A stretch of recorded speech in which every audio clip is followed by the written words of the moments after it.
यमराज के दरबार में 4 व्यक्ति मरने के बाद पहुंचे। उनमें एक राजा, दूसरा व्यापारी, तीसरा पंडित और चौथा एक मजदूर था। यमराज अभी दरबार में उपस्थित नहीं थे। सभी यमराज के आने का इंतजार कर रहे थे। कौन स्वर्ग में जाएगा और कौन नर्क में जाएगा, यह किसी को भी मालूम नहीं था। चारों आपस में बातें कर रहे थे। राजा बोला, मैं धरती पर बहुत महान राजा था और मैंने अपनी प्रजा को बहुत खुशहाल रखा है, इसलिए मैं तो स्वर्ग का हकदार हूँ और स्वर्ग में ही जाऊँगा।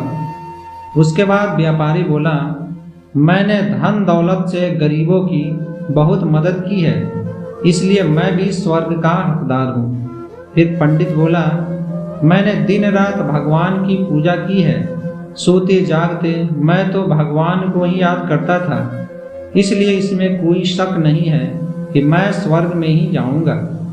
सब अपने अपने अच्छे कर्मों को गिना रहे थे, लेकिन बेचारा मजदूर चुपचाप वहीं खड़ा था। वह सोच रहा था कि मेरा क्या होगा। तभी यमराज दरबार में पधारे और सभी के कर्मों का हिसाब होने लगा। सबसे पहले राजा की बारी थी। यमराज ने राजा से पूछा, बताओ तुमने अपने जीवन में कौन कौन से अच्छे कर्म किए हैं। राजा बोला, मेरा राज्य बहुत बड़ा और बहुत ही समृद्ध था।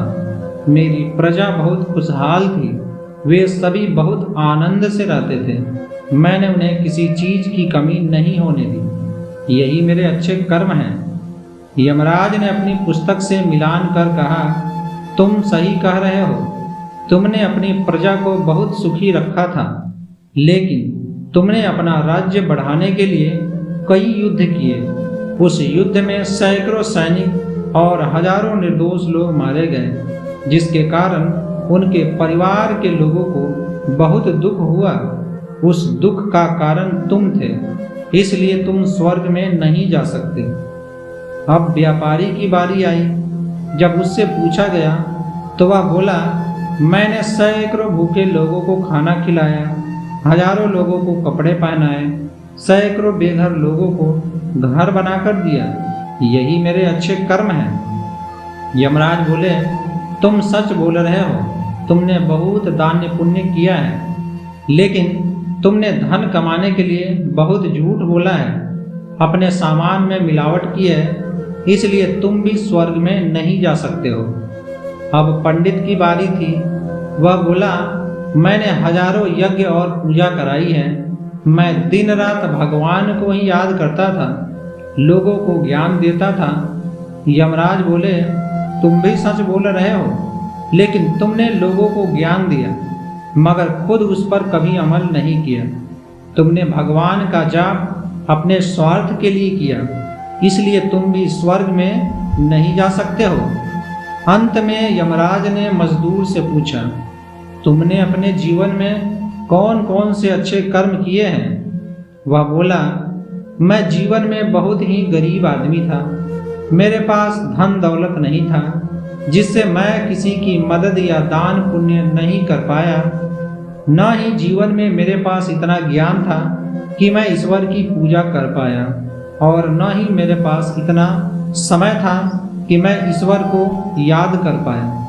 इसलिए मैं तो स्वर्ग में जाने के बारे में सोच भी नहीं सकता हूँ। मगर मेरी एक इच्छा है, मैं बाहर से ही बस एक बार स्वर्ग को झांक कर देखना चाहता हूँ, क्योंकि मैं जीवन में दिन भर मजदूरी करता था और उसी से मैं अपने परिवार को पालता था। उसके बाद जो समय बचता था, उसमें मैं अपनी बूढ़ी माँ की थोड़ी सेवा करता था। माह में 1 या 2 बार मंदिर में जाकर भगवान को जो कुछ भी दिया था उसके लिए धन्यवाद देता था। यमराज बोले, तुम ठीक कह रहे हो। फिर उन्होंने अपने दूत को कहा, इसके कर्मों का लेखा जोखा पुस्तक से मिलान करो। यमदूत ने पुस्तक देखने के बाद बोला, महाराज, इसने एक कार्य अच्छा किया है। एक बार यह शाम के समय मजदूरी करके लौट रहा था। रास्ते में इसने देखा कि एक कुत्ता प्यास से तड़प रहा है।